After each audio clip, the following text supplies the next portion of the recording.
Hey, what's up? I'm Sam Day, and the bitbird guys have asked me to come on and share a bit of knowledge on how to make money as a music producer. I've just moved house, and I'm dead tired, hence I look really tired. But I thought I'd just come on and share some info with some of the more up and coming junior guys who might benefit from it. I'm sorry for the very sketchy slideshow here, but it's the best I could do in the time frame I had. Um, but yeah, I hope you find some value in this. There might be some stuff you already know. There might be some stuff which is new to you. Either way, yeah, I hope it's good. Um, cool, let's go. So, some key takeaways, right?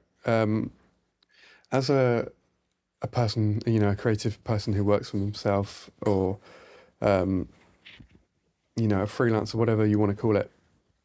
A good position to be in is to have lots of sources of income, right? Basically, just meaning that you can have one income source go a bit quieter and still, be able to pay your bills and, to cover all your expenses and pay rent and feed yourself and everything like that. It just means you have a bit more of a security net, safety net, sorry, like when times get tough and that sort of thing. It's also, for me, I quite like doing lots of different things. In music, we can get onto that kind of later on, but it's kind of fun to have lots of different ways of making money and lots of different people to talk to and that sort of thing. Utilizing your network is dead crucial. I found most of the work I've gotten, most of the connections I've made are through people that I've met, randomly, whether it was at a show or, down the pub, a connection of a connection, a connection through a connection, anything like that. Meeting people is so crucial because in the day you can't just sit on your own and expect to make money. Maybe you can, but I found for me that it's much more sort of profitable to go out and actually meet people and get to know people like that. A key part of that is being nice to people. Like there's idiots and dickheads in every industry, and yeah, they might rise up and have a bit of success, but I found like the people who are in it for the long term are generally the people who people want to work with and who people enjoy talking to and just getting shit done with. More passion, more energy. I've found the more passion and energy you put into projects, the better the result is for anybody, whether that's just a production on someone else's track or one of your own tracks or whatever. If you put more energy into something, I know that's pretty simple, but it's quite easy to forget sometimes that what you put in is sort of what you get out. And that being said, that I've found there's no easy way to just rush like building up your income. Rome wasn't built in a day. um, it does take time for incomes to grow and like sources of income to build up to a point where they're reliable. But if you take anything away from this, it's so possible to do it. Um, you know, um, it's not only the big successful people who can live off music. It is like anyone who can work hard and communicate properly and is good at their talent, good at their craft, can definitely live off it. And don't be afraid to make some money. Like a big part of this I found at the start is that you feel like a bit of a sellout sometimes, or you can feel a bit like a sellout. But that negative kind of attitude is never going to really help you. Like it can just be a waste of your energy to be doubting yourself as to like, oh, is this selling out? Is this what I want to do? That sort of thing. Just because maybe you're embarrassed about how other people might, think about it. Cool. Right. Let's move on to income number 1. Royalties. The most straightforward way of making money with music. Essentially, you get paid every time someone consumes your product, your project, your track, your whatever in any kind of way. It's the most common form of income, I think, in this space because anyone can make royalties. The key part is quantity, really, and that fluctuates all the time. Like even bigger artists have big fluctuations in their income. Big artists like Mariah Carey, like in the Christmas time, she makes a ton of money, and then she makes less money over the year, and then Christmas comes back and she makes a ton of money again. So it's all about that balance. 3 different types of royalties, as you can see on the screen here. So performance, so that's like if someone plays your song on the radio or DJs it or plays it out, anything like that, you can get performance royalties from that. Mechanical, which is the most common one, which is like streams and sales, like Spotify, Apple Music, or someone buys your song on Beatport or something like that. That's mechanical. And then sync is the other big type of royalty, which, like it says there, is like placement on TV, films, ads. Even like these days, like YouTube is becoming a lot more of a sort of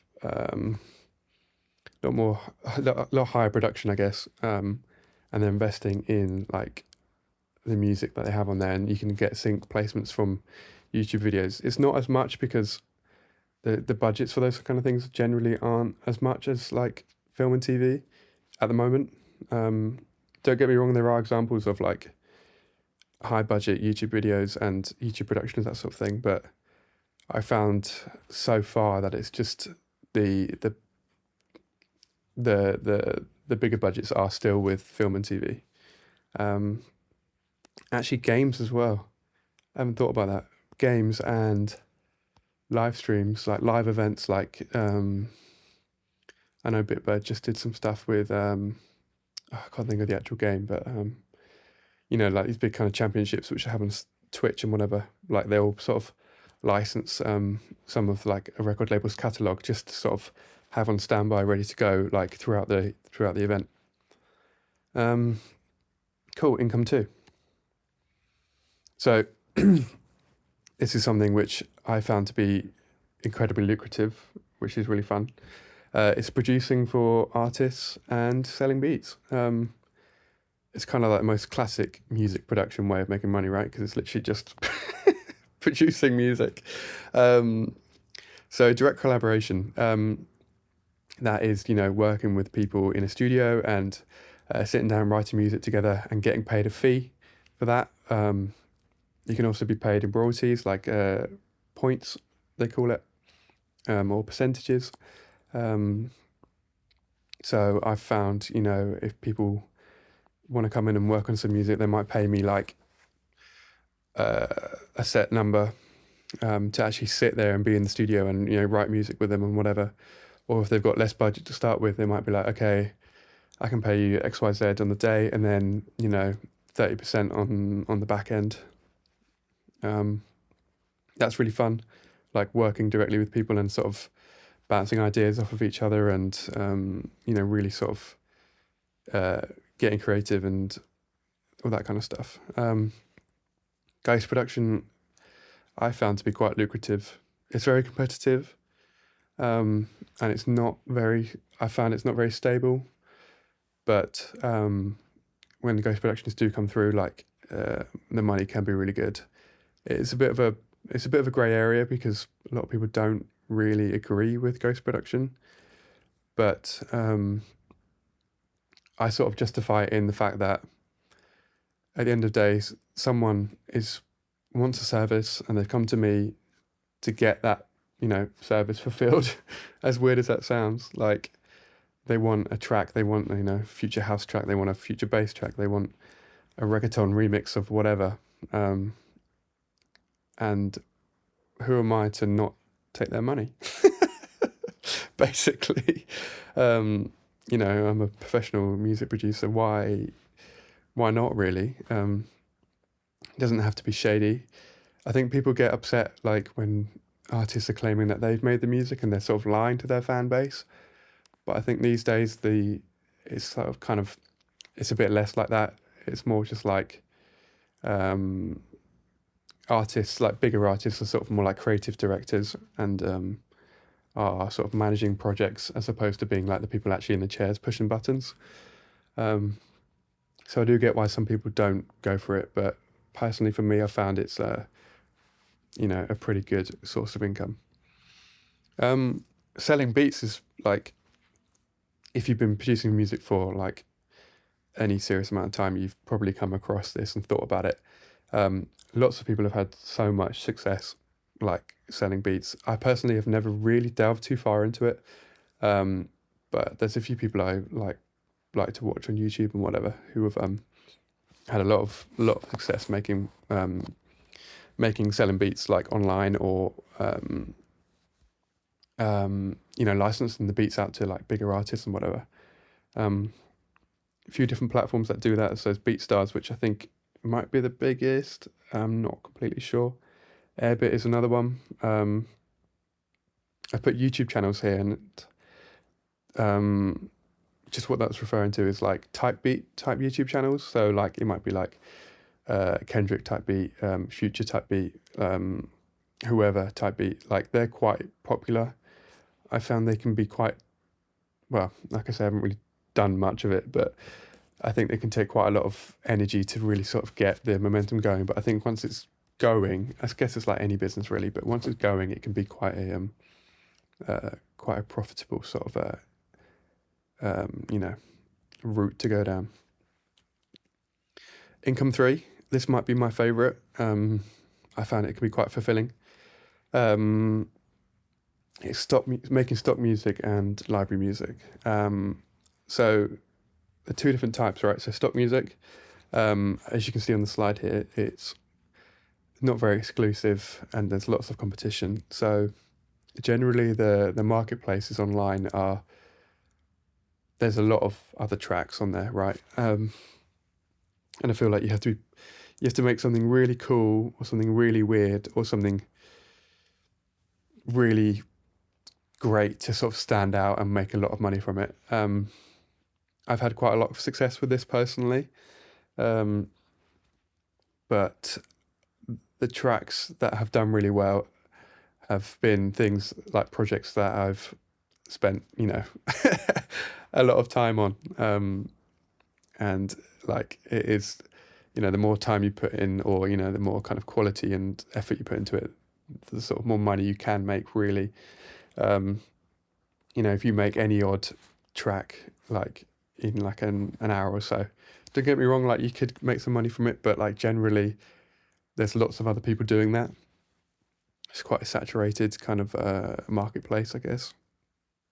Um, the big ones I found are Pond5 and Audio Jungle. I haven't really explored Epidemic Sound, but I've seen them around.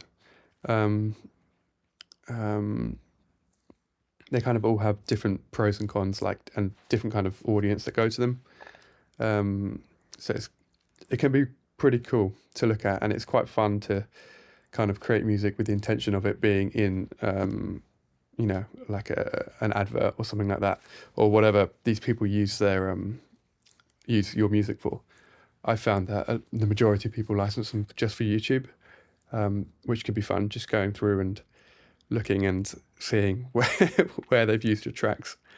On the flip side, so music libraries are, like I say here, usually much more exclusive and generally invite only. So it's kind of like who you know in that case. Don't get me wrong though, you definitely can get accepted for music libraries, whether that's just through applications or getting to know people or getting like a referral, that sort of thing. Um, usually for music libraries, there's the A&Rs and the project managers and creative directors and like that, they're usually a lot more involved with the artists. Like they might be like commissioning work, like, oh, we want remixes of a bunch of Beethoven tunes, or we want um, like very minimalistic drum and bass, or like whatever they want. Like they're generally sort of contacting artists that they think are good for it within their sort of catalog, I guess. Um, it can be really fun to get involved in those projects. Like I said before, like just to do something that's very different from like the normal kind of music that you make. Um, and it can just be a great way of like letting out some of that sort of creative energy, really. Um, and yeah, the music is generally high quality. It's a little bit less competition because, like I say, it's like a bit more exclusive. Um, but the tracks you're competing with are really good. Usually, anyway. Like a lot of the music libraries I've come across are the tracks are generally like you know real musicians playing real instruments, like people who are like real trained musicians and producers and that sort of thing. Um, I think there is in all of these incomes, like there's definitely places for people to insert themselves in niches and whatever and still make money. Like you can make money. I think going back to the very first slide there, the more energy you put into it, the more you're gonna kind of benefit from it in the long term. Um, income four, live shows and performances. Um, so in my experience, DJing is so much fun. I've been DJing since I was like 14, 15 maybe. Just like at birthday parties and whatever. Um, just for all my friends and family and everything growing up. And that's kind of actually what got me into music production, is because I thought, oh, I'd love to be able to play my own music right now, or I could make this house track that I've been playing. Um, that's kind of what motivated me into exploring like music production. Um, and I love it so much. Yeah, DJing is really good, and it's quite a simple way I found making money. Like, it's like, okay, if you come along and play a gig, we'll pay you X, Y, Z, and it's really straightforward. Um, you get a lot more than just money out of it, though. Like, it's a great way to meet people. It's a great way to sort of connect with fans and audience members. That sounds weird, but I guess just fans. I guess it's a great way to like actually just meet people and say hello and take pictures and whatever. Um, it's a really good way of sort of building your brand and identity, I guess. Um, like I say here, though, it doesn't have to just be DJing. Like I've got lots of friends who do more than DJing, like whether it's playing guitars, singing, like launchpad type things. You've got their keys out and they're sort of running like Ableton live sets and doing like a full on live set like that. Um, so if you're not confident DJing, or you just don't want to kind of go down that route, there's definitely a lot of things you can do. And one thing I haven't really thought of is, I don't really know how a lot of people feel about this, but like busking. Like I've got a friend who is a professional busker and she does really well. um, it's definitely something to consider. Like if that's like more your kind of style, like if you are a musician or a singer as well as like a music producer, um, you could definitely like get into busking. I don't really know much about it. I don't know if like, you could just do it anywhere or whatever. So research it before you kind of like try it. Um, but like I say here, it's probably not suitable for everyone. I know a lot of people don't necessarily want to be in the limelight. Like, this is like a talk about making money for music producers, not necessarily like artists. Some music producers don't mind sort of just being in the back and just making the music, I guess. So if that's you, maybe live shows aren't for you. But it's all good. It's all good. Income five, um, tuition and teaching. Um, I have found teaching music production to be like incredibly rewarding. Um, I've done it both through like agencies and just privately. Um, and I've also actually had a Patreon at one point, which was really cool. Sorry.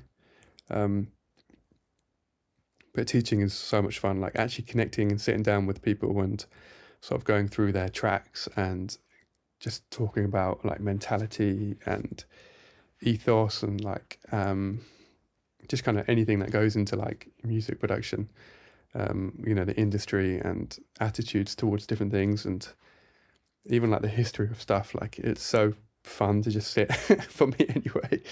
It's so fun to just sit down and talk to people about that kind of thing and just go through what they could be doing better with their music and that sort of thing.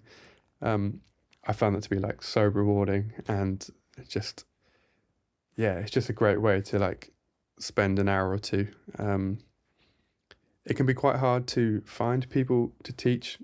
Um, Generally, um, I've most of my students have just come private students anyway. Have just been sort of direct DMs on Instagram, that sort of thing. Um, just saying like, hey, I've got some music. I'd love for you to listen to it. Do you do lessons, that sort of thing? And it could be quite hard to know how to like price your time.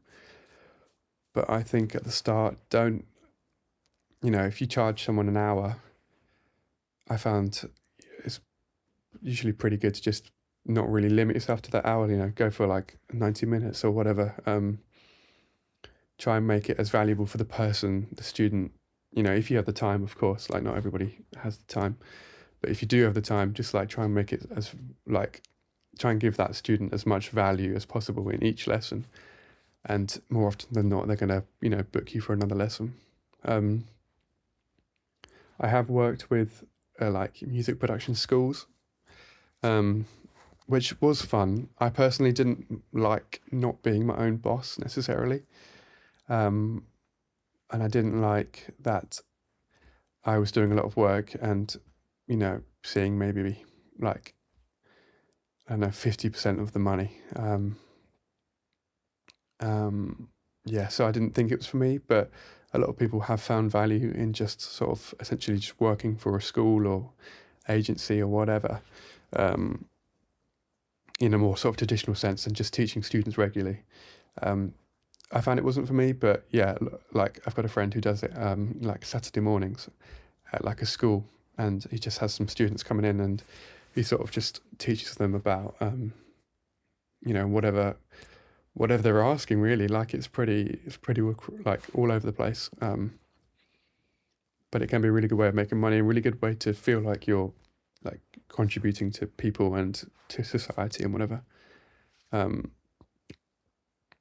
cool. Income 6 is quite a classic one: creating sample packs or loop packs. Sample packs, I think, are going to always have value in our industry for as long as people are, you know, looking for something fresh, looking for things they haven't heard before. I think sample packs are always going to have value to people. Splice has obviously been a huge kind of shift in the sample pack kind of space, with their credit system and everything like that. And I've gotten a lot of value out of Splice. I've never actually sold a sample pack on Splice, but I don't really know how you kind of get through that kind of A&R system. I've never tried to, but demo tapes is a really good example about someone who's sort of come into the space, made some great sample packs, and has just blown up. I think I don't know. I think he has three sample packs, and I think all three of them have been top 5 on Splice. I might be wrong with that, but like I know his most recent one was like number 1 on Splice for a little while, which I think is, it's amazing to see like someone who can just come in and sort of disrupt like that. But in a good way, like he's making great stuff, and people are obviously seeing a lot of value in it. Hence, like they're downloading his stuff. Like I know I did. They're quite, so as I say here, it's quite easy to market, sell them. Like, the value is inherent really, it's pretty straightforward with what you're offering to people, and they're either going to be, on board or not on board. Like, you don't have to sort of really try and convince people too much, because they either understand the value in it or they don't. um, Usually a little startup cost with this one. So like, you can sell things on Gumtree or Bandcamp, or even just through like Instagram DMs and like SoundCloud pages and that sort of thing. Like, you can, start selling without really sort of putting any money into it. If you're thinking about making a sample pack, I'm kind of assuming you already have a laptop and, like a door and that sort of thing. So it's kind of just an extension of that, and can be scaled quite effectively. So, like, a kind of very common business model with these sample pack companies is to, start selling samples, and then they'll make a YouTube channel where they make tutorials, and then they feature their samples, and then they'll have artists coming in, like big artists coming in and doing tutorials, and then using the samples, and they'll do like a collaborative sample pack, and they'll start selling project files, and they'll start doing remix competitions, and it's quite easy. Like, the steps to scaling like a sample pack company are pretty kind of logical, and a lot of people do a lot of the same kind of steps, and they always seem to work. Going back to loop packs though, this can be quite a different thing. Generally, it's more sort of like in the hip hop kind of beat maker space. Like, people would, make 20 guitar loops, 20 piano loops, 20 synth loops, whatever, and then send them out to bigger producers, with the idea being that then if the big producer makes a song with it, and gets like licensed on like an album or something, they would then take a cut of that producer's cut on that track. It's kind of like a mutually beneficial kind of agreement, in that the big producer gets supplied with a really fresh sample or whatever, like whatever it is, and the smaller producer is getting like a piece of the pie and can say that they've produced for whoever. It's pretty good. A lot of people have had quite a lot of success with that, and you can like see lots of people on YouTube who have talked about their experiences with it and everything like that. Cool. Bonus income.